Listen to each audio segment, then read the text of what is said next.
Bozo everyone. Bozo Anin. Hi everyone and welcome to IAIA's first community gathering of 2022. Woohoo! Thank you. It's great to see you all here and it is such a blessing that our first community gathering is here today to honor two-spirit, non-binary, trans, queer individuals here in our community and on the planet. I'm so happy to be here and to see all of you. So, in honor of today's community gathering, I'd like to say a little prayer. So if everyone can take just a small moment of silence. Thank you very much. Miigwech Mamagosan, Creator, for our relatives here today, for our relatives far away, our relatives in the stars and on earth. Miigwech Nokmis Kignan, our grandmother Earth, for hosting us and being our home. Miigwech Gitsminajek, our ancestors, our two-spirit ancestors, who have laid our paths and made our worlds. May we do you proud today and honor your beauty and sacrifices. Igishe Gwayan. Thank you very much. Aho. Okay, great. So now I'd like to introduce you all to our librarian who leads our Welcoming Spaces program, Sarah Quimby. Woo! Thank you so much. Yes, hello everyone. It's nice to see everybody here. Just in case you might not know, my name is Sarah Quimby. I'm the library director. I use she, her pronouns. I'm trying to project through this. So I did want to talk just briefly about the Welcoming Spaces program. It's a new program and we're just beginning and we're growing slowly and it's been really exciting. It is a program that is designed for the IAIA community. It's for students, faculty, and staff. And it's meant to be an advocacy group. And it's meant to do kind of education for the community as an advocacy group for trauma-informed and culturally responsive care. And the program itself has emphasized the importance of creating non-judgmental and non-biased spaces for students to come and be heard. So if you see this sticker on somebody's door, that means that they are one of the welcoming people and spaces, people that have gone through a particular type of training where it is a training based on becoming trauma-informed. It's training for LGBTQIA safe zones, for listening, for disability justice, and suicide prevention. And they also meet regularly to discuss ideas and talk about how to move forward, so meeting regularly. And probably most importantly, everybody commits to examining their own biases as a continuing practice. So if you see that sticker, that's what that means. So if anybody's interested in becoming a part of the group, just come and talk to me, Avi Wootner, our Public and Technical Services Librarian, as well as Eliza and Madge in the counseling department. And we are here to answer any questions over at the table, the library table. We also have a lot of cool books on Two-Spirit and Two-Spirit literature and pronoun use. So come and check that out. And I believe that's all I wanted to say today. So thank you.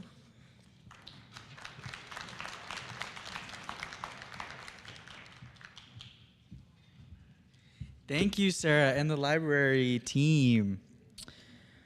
All right, so now I'd like to introduce you all to our focus speaker today, Ryan Young. He uses they, them, theirs, just like me.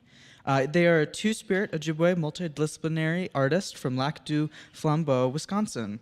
They are a graduate from the Institute of American Indian Arts, completing their BFA in Studio Arts Photography and a certificate in Performing Arts. Their senior show focused on empowering two-spirit people using a variety of mediums, including photography, silk screen printing, projection, and mixed media. Their first photography project, Indigeneity, promoted representation of Indigenous students at the University of Wisconsin-Madison.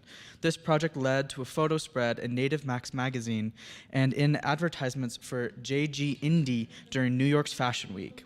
In 2018, Young was announced as completing their degree in 2019. They worked at, oh, sorry, I totally just skipped a sentence. In 2018, Young was announced as 8th generation designing artist of the Two-Spirit blanket, which was released later that year. After completing their degree in 2019, they worked as the Native American Student Services Outreach Coordinator at the University of Illinois at Urbana-Champaign. During that time, they co-authored the Indigenizing Love Toolkit. They returned to Santa Fe, New Mexico, where they work as a service coordinator at the Casa Libertad Transitional Living Program, continuing to make their art and serve on the IAIA Alumni Council. They recently spoke about their work with Two-Spirit identity and activism at the Smithsonian's National Museum of the American Indian in June 2021. So let's give a big round of applause for Ryan Young.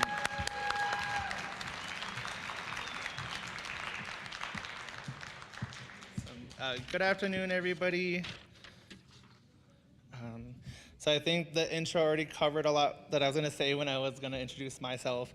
But yeah, so I'm class of 2019. I got my BFA in photography, and I also got a certificate in printmaking. One of the main projects that I worked on while I was here was focusing on Two-Spirit representation and kind of talking about the history, language, and trying to talk about like the current issues that a lot of Two-Spirit people are experiencing.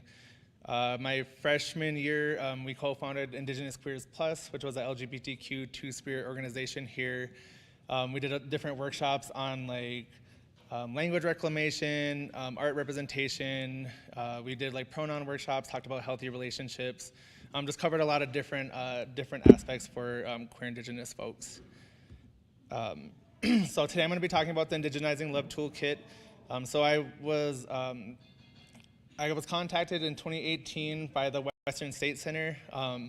So the Western State Center works on different resources, tools, and workshops to help create more inclusive organizational work. And so we were working on trying to create an accessible resource for Native youth.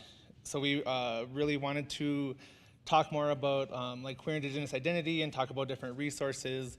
And so like as we were doing this work, we recognized that a lot of the conversations are very academic and very privileged. You know, like I didn't talk about Two-Spirit identity until I was in like a college setting. And so like we really wanted to work on a resource that like Native youth could access that was for our smaller communities. And so like we wanted to create something that talked about the different experiences that like queer Native youth are going through. Because what a Two-Spirit person is experiencing in college is a lot different than what a Two-Spirit person is experiencing on their reservation. And it's a lot different from what Two-Spirit folks are experiencing when they're doing different organizational work. So our vision with the toolkit was that we wanted to move past the basic like 101 conversations and kind of talk about the current issues that were affecting Native youth today. We wanted to highlight how homophobia and transphobia was affecting Native youth being able to access cultural spaces. A lot of the roots of the toolkit was based in our own experiences. So for myself growing up, a lot of the homophobia and things that I experienced were in like drum groups and like spaces where I was trying to learn about my culture. And so I actually had to leave my community in order to find resources and to learn about like my own Ojibwe culture. We really wanted to focus on strengthening community and kinship. Two-Spirit identity is very important, but we wanted to tie that back into how do we help reclaim like our own role within our communities. We wanted to create spaces where our Two-Spirit relatives were heard and that we're also included when we're creating systemic change. That we wanted to acknowledge Two-Spirit relatives and local reclamation efforts, and that we're just more included in the conversation when it comes to evolving and creating new policies and stuff, especially within our own communities. So I'm gonna I don't know like if a lot of folks know what Two-Spirit is. I think for the sake of this conversation, I will be using the term Two-Spirit, or I'll be using like queer Indigenous, and so I just kind of want to talk a little bit more about what that means. So in 1990, at a gay and lesbian Indigenous conference in, I think it was Manitoba, they translated the Ojibwe term Nish Manadawag into Two-Spirit, and that was selected as like a pan-Indigenous term for our community. The root, like the focus of acknowledging Two-Spirit identity was to recognize our queer identities, our Indigenous identities, and talking about how those intersect and those kind of lead into our experiences. Two-Spirit is a collective of Indigenous folks who use traditional knowledge to understand their spiritual grounding, gender roles, and gender expressions in their community. So like not everybody that is Two-Spirit is LGBTQ+, and then not every person that's LGBTQ+ identifies as Two-Spirit. So it kind of transcends like the westernized understanding of what gender and sexuality is. It has more to do with how we're going to be contributing and participating within our own communities. So this is just a little bit of the highlights of the toolkit. So we worked on 2 specific modules, and then we wanted to create different activities so that way we wanted to focus on like understanding the history and understanding the language and understanding the how our communities originally understood like Two-Spirit folks and like built community, and then talked about like how do we incorporate that history into the stuff that we want to change today. So our first module was to better understand Two-Spirit relatives. So it was really focused on talking about Indigenous language, recognizing that like the history. So there's like a Two-Spirit timeline that we incorporated into our toolkit that talks about kind of the way, like what queer Indigenous folks experienced throughout colonization. We also incorporated different resources. So this is one of the resources that's included in the toolkit. So it highlights different terms that are recognized in different tribal communities, and then it kind of defines it a little bit further into like more specifically. So like Two-Spirit doesn't mean like queer Indigenous, like it's like a kind of like a baseline, I guess, like for more specific language, and then like our own tribal languages for more in-depth understanding of like what we actually did to participate in our communities. So we wanted to really focus on exploring Indigenous identity and how we were recognized, and then we wanted to highlight the intersectionality of queer Indigenous identity and explore the impact of colonization into how the experiences that we're having today, especially when we're trying to really focus on building community and like learning how to create spaces for Native folks, but we're also trying to incorporate, like, we need to also recognize that LGBTQ people are a part of our communities as well. So the second module, we wanted to create systemic change. So we focus on culture and language, tribal and local government, and education. And so we really wanted to write this toolkit in a way that it could be incorporated in any kind of setting. So like if Native students were here wanting to create policy changes, there would be tools in here to show you how to start that. If you were interested in creating policy changes for like your own tribal government, there would be resources in here on how to start that.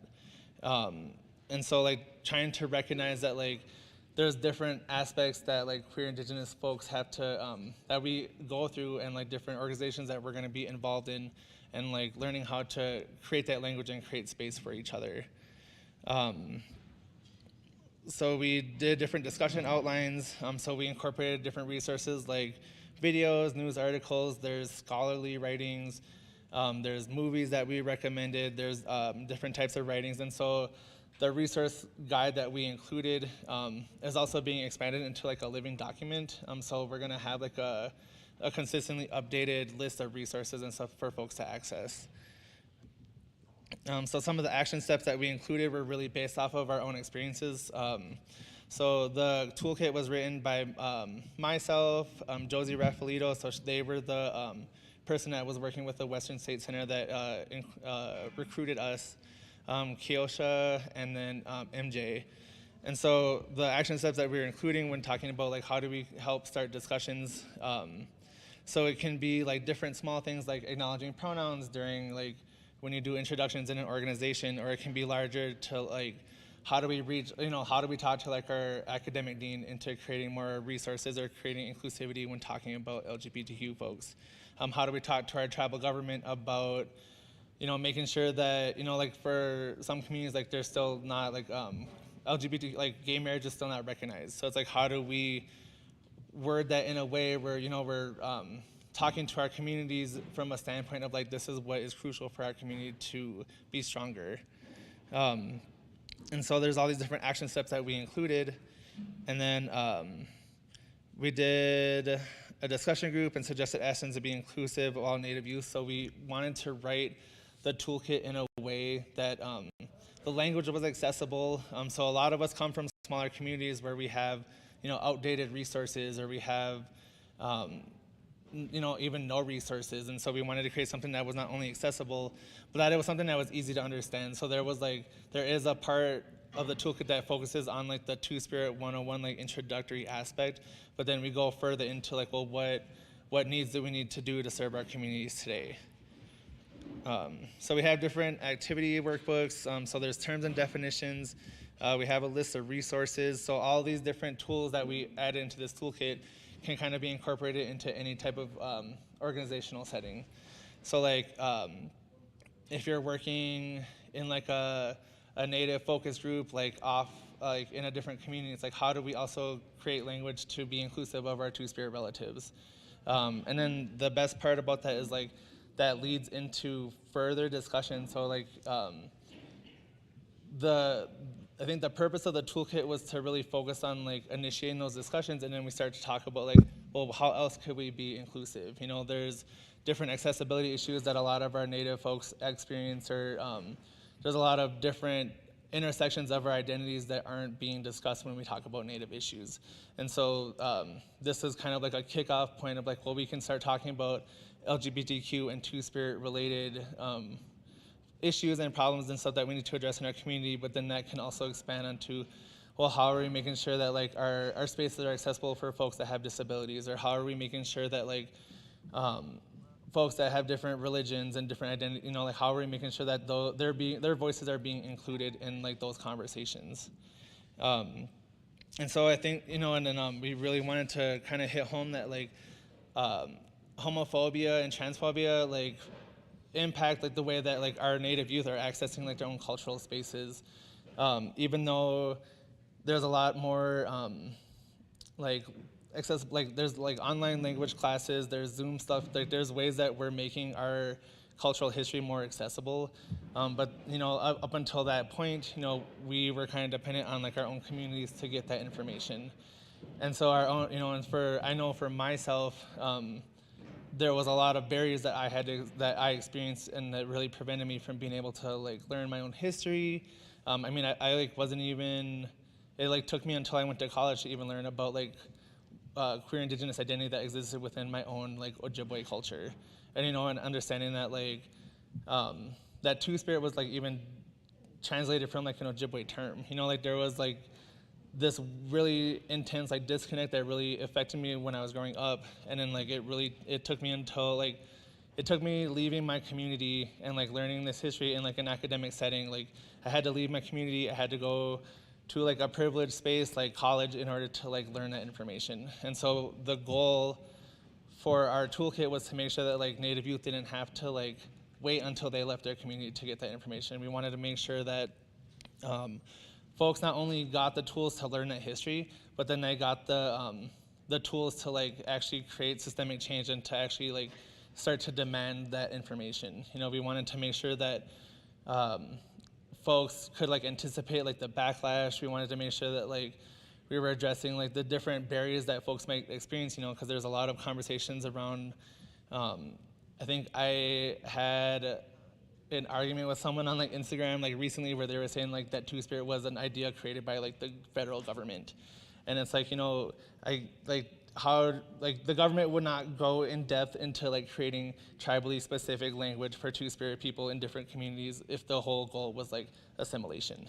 And so I'm trying to remind people that like just because like, and two is like I think a lot of folks really focus on like tradition and stuff, or like try to recognize like, well, my tribe didn't recognize Two-Spirit people, and it's like, well, we also don't really know like 100% because there's so much stuff that was lost throughout like colonialism. So like you really don't know what that history is, but then at the same time, culture is not stagnant.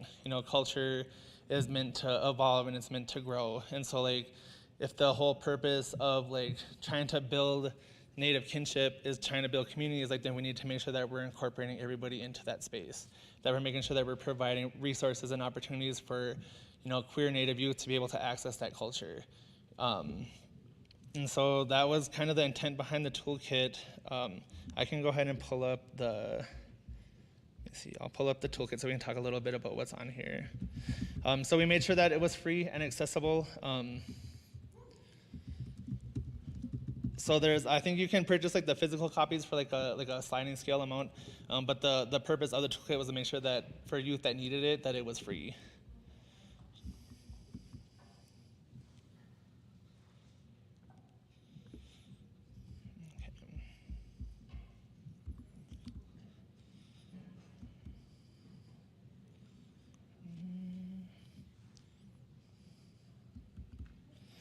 So part of the toolkit, we go through like different terms and definitions. So because a lot of the language tends to be like interchangeable, and like some folks that are queer and indigenous don't use the term two-spirit, or for different communities, like two-spirit means something different in like the English translation versus like what it means in different communities. And so we kind of address like why we use the terminology that we're using, because we wanted to make sure that we weren't like confusing folks, and because for a lot of folks this might be introductory work. So we wanted to make sure that the language was defined and that it was understandable.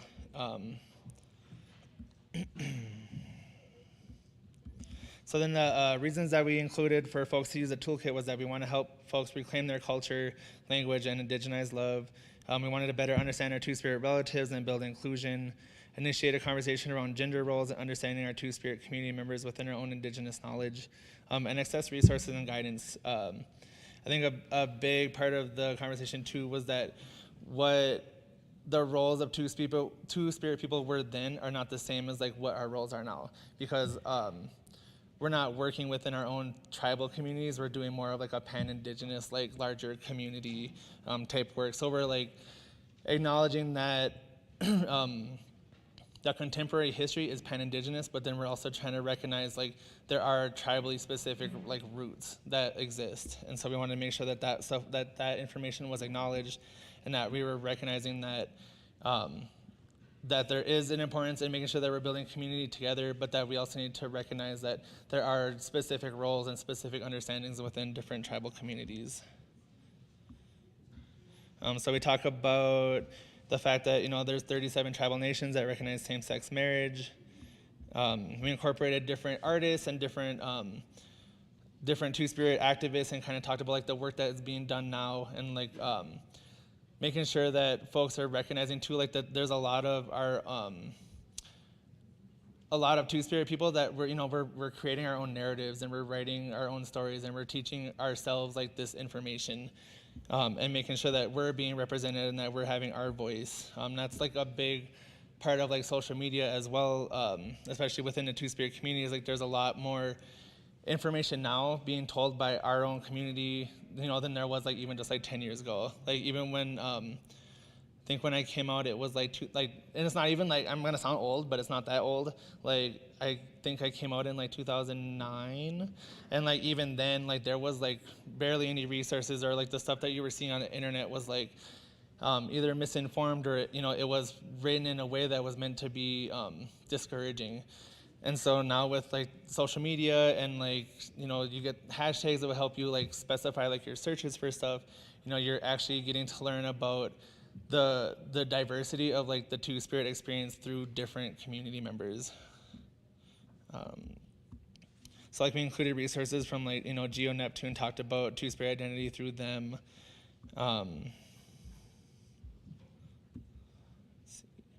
So we talked about kind of the different community roles that we had traditionally versus like kind of like what we're doing today. So a lot of two-spirit folks were like medicine people, or were we're participating in ceremonies and had these different traditional roles then. But like today, we're not working in that capacity, but we're still doing like work around like building community and building understanding and trying to create space for each other.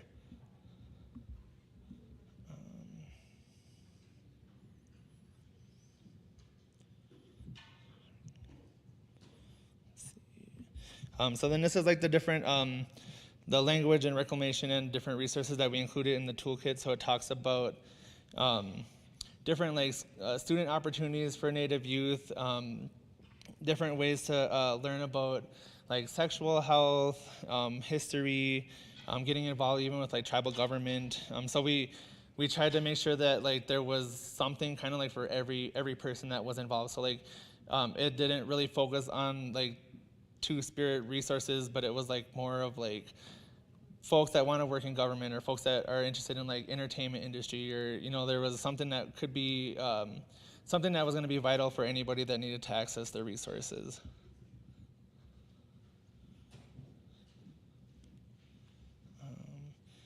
I think one of the last things I just wanted to talk about.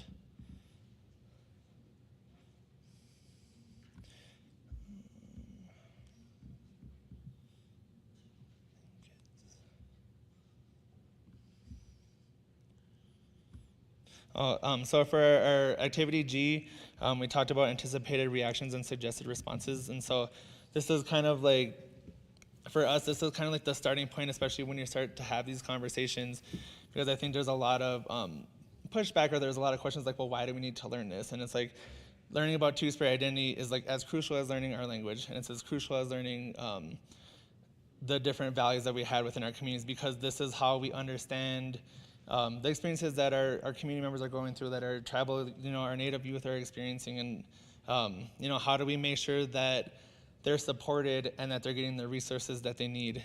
So it's like some of the conversations that we talked about are folks like, well, we don't have Two-Spirit in our community, or we, like if we're working in like say we're working as like a performing arts organization, it's like, well, why do we need to learn about LGBTQ identity? It's like that stuff is still relevant in order for us to be able to understand and to be able to grow as a people. And so we got to make sure that we're making inclusive spaces, because then it also only ends up expanding the conversation. So like if we're going to talk about Two-Spirit access into like different academic spaces, like then we also need to make sure that we're talking about the different ways that like other folks that have marginalized identities in our communities are not being able to access space, and how do we help create those resources for folks. So this toolkit is all online. You just literally Google like Indigenizing Love toolkit, and it says free and accessible. And that's essentially it. I don't know if folks have questions or anything that they wanted to talk about related to the toolkit. But thank you all for letting me speak.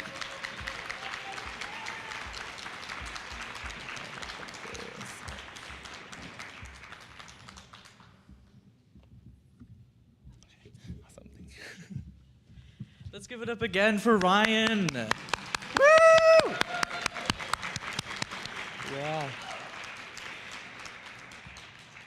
Yeah, I just want to thank again Ryan for this work. I want to stress that this has never really been done before, and for the Two-Spirit community, that this is so beautiful and powerful, and I feel so lucky to be here right now, hearing it from the creator's voice, and happy to see all of you that we all get to be in this and we have this, and I'm just so grateful and so happy. But now we're going to move on. We're going to hear from Dean Felipe Colon about our new statement of support for Two-Spirit, trans, non-binary individuals. So he's got a lot to say. Woo!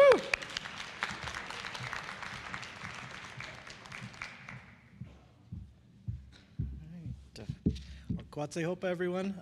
I think I've met probably most of you, but I know a lot of you are probably on campus, maybe even for the first time since we've been let me get a little closer, since we've been in pandemic conditions for the last few years, and we're hopefully, fingers crossed, coming out of that. So welcome everybody back, and welcome everybody new to campus.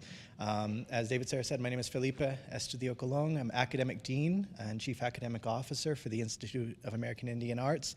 I use he, him, and his pronouns, Laguna Pueblo, and Puerto Rican. And I've been here for about 10 years. So again, for those I don't know already, I look forward to getting to know you and your time here with IAIA.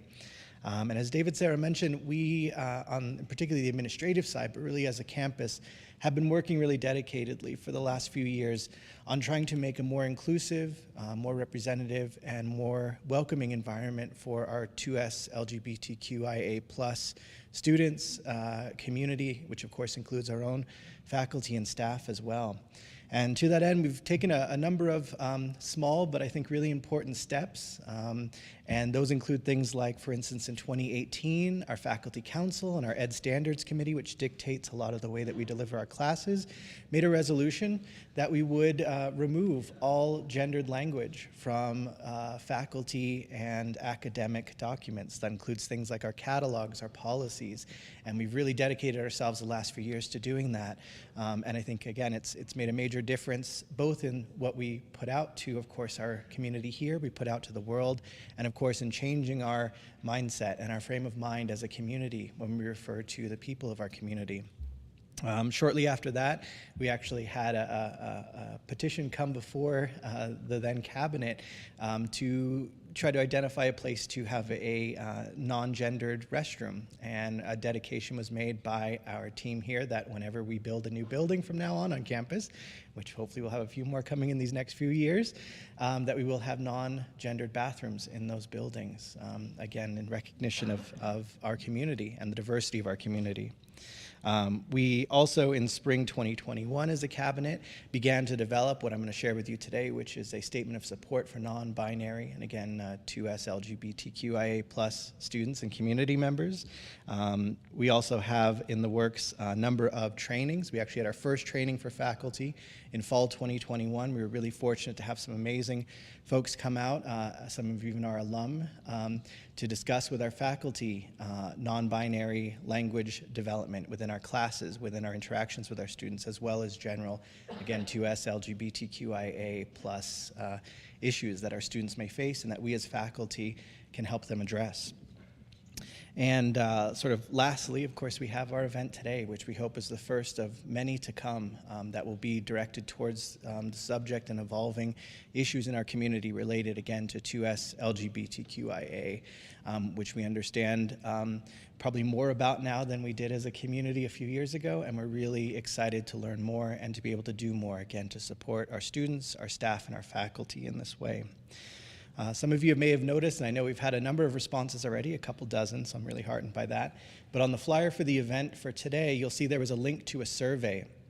And what we did was develop basically a really quick 3-question survey addressing the development of new language, and particularly around the adoption of non-binary language and the support of non-binary community members.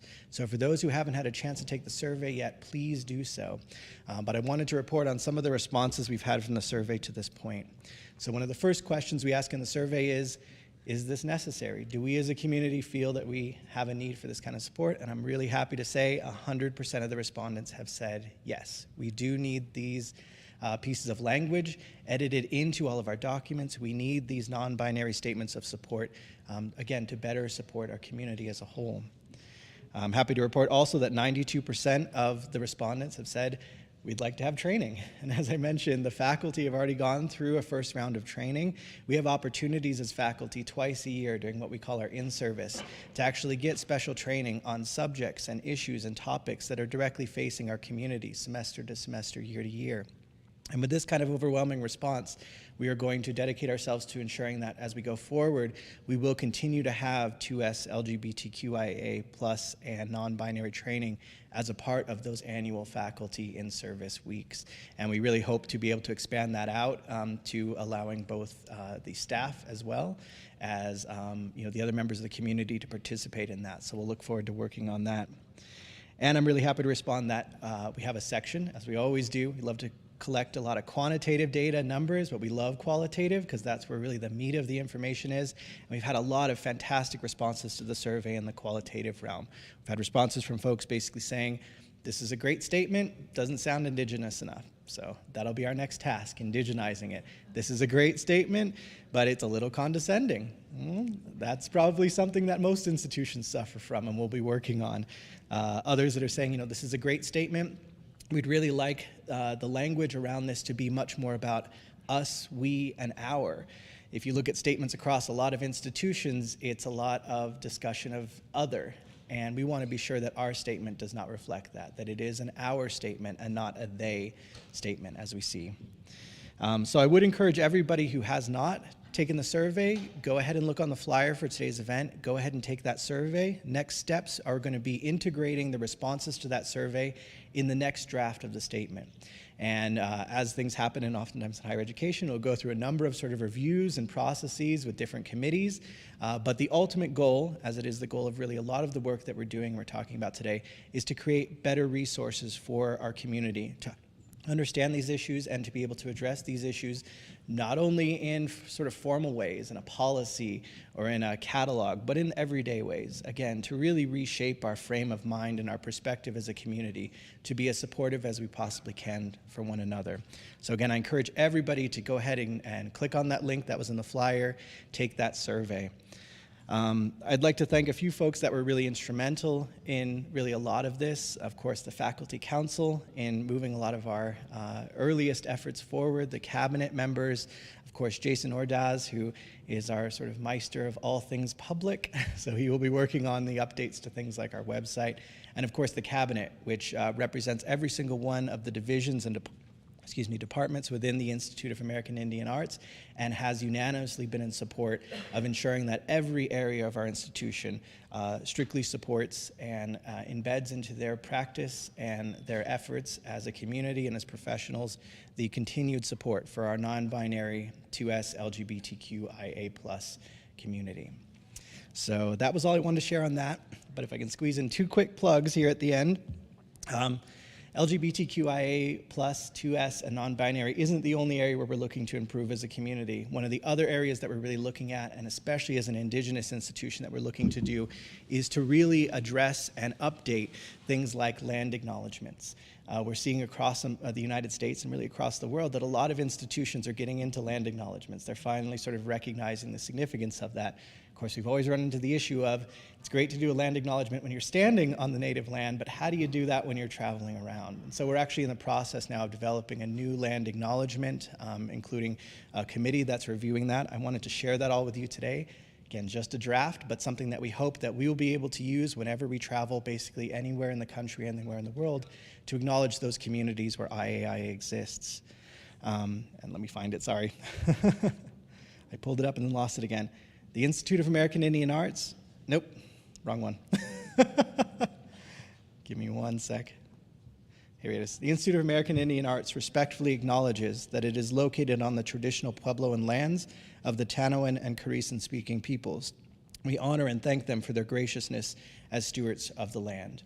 And again, we hope that this is going to be a template not only for our own, but maybe for other institutions too, where they're used to saying it when they're on tribal land, but maybe not when they're not. And this is a good way to kind of set that precedent and get that as a part of higher education and acknowledgement of Indigenous people.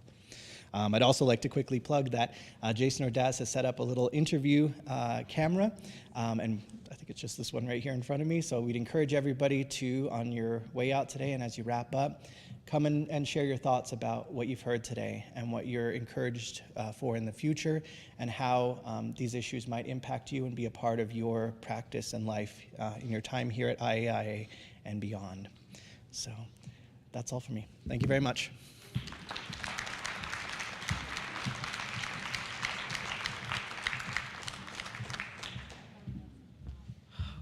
Great. So, thank you everyone for attending. And like Felipe just said, right, so we've got a question for everyone to answer into the camera that Jason has right there. And this question is, what message are you taking away from today's event? We all got it? Do I need to say it again? What message are you taking away from today's event? So if you'd like to, before you leave, don't leave quite yet, come up here, take the video, say your message. We would really appreciate that. So again, thank you all for coming. It's really great to see everyone. It's great to hear from the school. So I'll be signing off. David Sarah Kaplan, Citizen Potawatomi Nation, your student government president. Really an honor to be here today and to see you all here. So, miigwech. Thank you all.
I'm scared.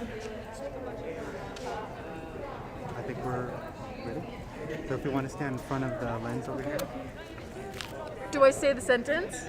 Like, Oh, I don't think you need to. okay.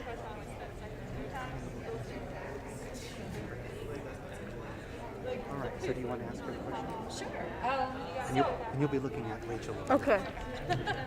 So what message are you taking? I think the message I'll be taking away is that the community is starting to care more, and IAIA is really taking steps to. Can I start over? Okay. I think there's a lot of hope, and more people are taking the steps to make LGBTQ and two-spirits more aware and things like that. I have to think, okay, I'll probably be back and do this again once I think about it more, but I just wanted to be okay. Thank you so much. You're welcome. Oh, thank you. Do we both say something? That's great. Should I? Okay. Hello. Do you want to make a statement? Yes. Okay. What message am I taking from today's event? Basically that IA is thinking about like their LGBT students and I wasn't able to hear a lot of the presenters, but it does feel nice that there's like a recognition of and like a conversation going on, and that there are people within the institution doing that. So I appreciate that. And so that's it. That's great. Thank Yeah, thank you. Say your clans. Say your clans. Hello. Okay, so the main message that I took from today was that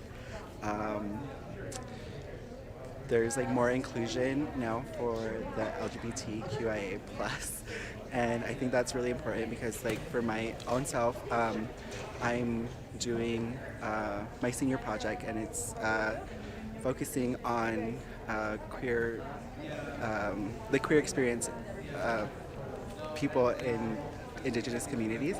And so, yeah, sorry. So I think it's really important, and this was really awesome to see.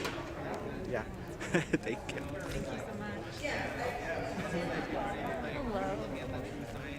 We good? Mind frame. Okay. What's your message from today? The message that I'm taking away today is that every Indigenous voice matters, especially the ones we forget to listen to. We had a great presentation, and I'm excited to see what the school has planned next. Hello. What message are you taking? Mind shot. Okay. The message that I'm taking away today is that the Institute of American Indian Arts is working really hard to adapt and make this a safe environment for Two-Spirit Indigenous people, and that's really important. That's really what I took away today, that they're working really hard, and that means a lot to everyone on campus. It's making it a safer campus, it's making it a better environment, just all around better. Thank you.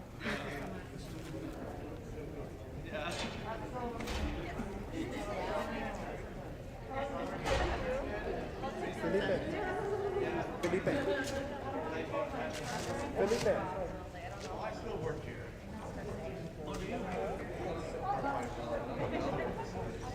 Where should I stand? Right here? Okay. Hi. Alright, so what message are you taking from today's event? I think today I'm taking away that the future is brighter, and it's starting here with just Indigenous people here today. And that I'm really grateful for the work that's going on and happening, and seeing it happen here right in front of our eyes is beautiful and amazing, and I just feel very hopeful for the future. Okay.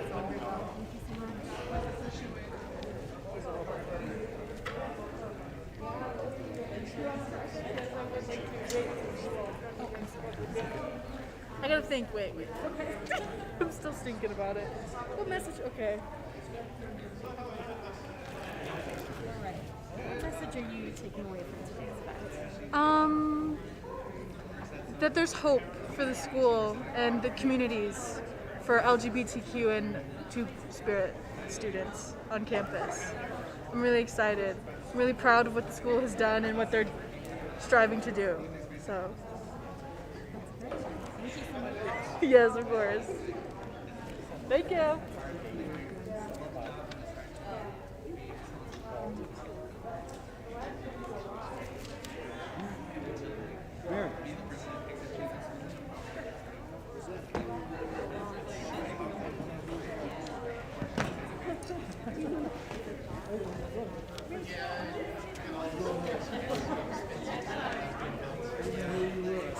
Can I take my mask off? Make it easier? All right. What's the question again? So thank you. So what message are you taking away from today's event? Well, I would say the biggest message I'm taking away from today's event is the way that the entirety of the community, biggest message I'm taking away from today's event is the way the entire community is really united behind support for our 2S LGBTQIA and non-binary community members, which is important. Not only, of course, are they going to feel that here and experience that here, but of course take that message and take that understanding out into their own home communities and out into the world, making it a better place for all. Thank you so much. Thank you.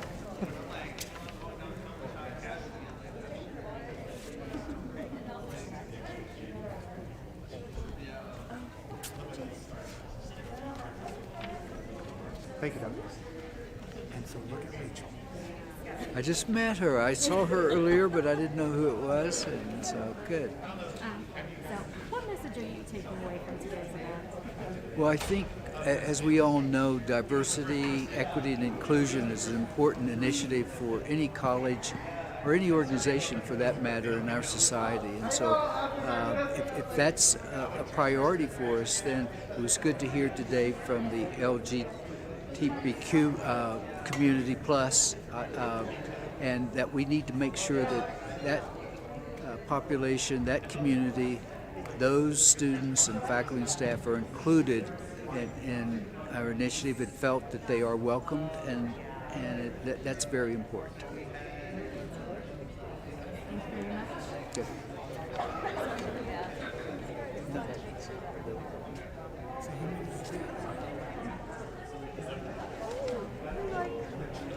Nicole would.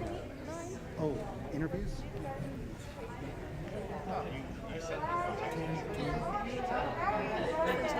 that's the one.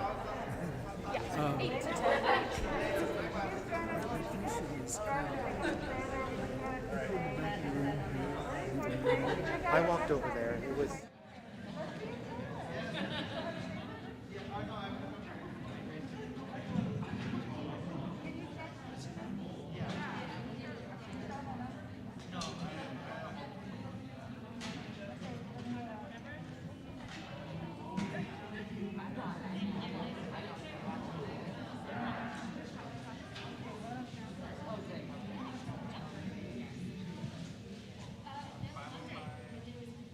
Oh, your number 705?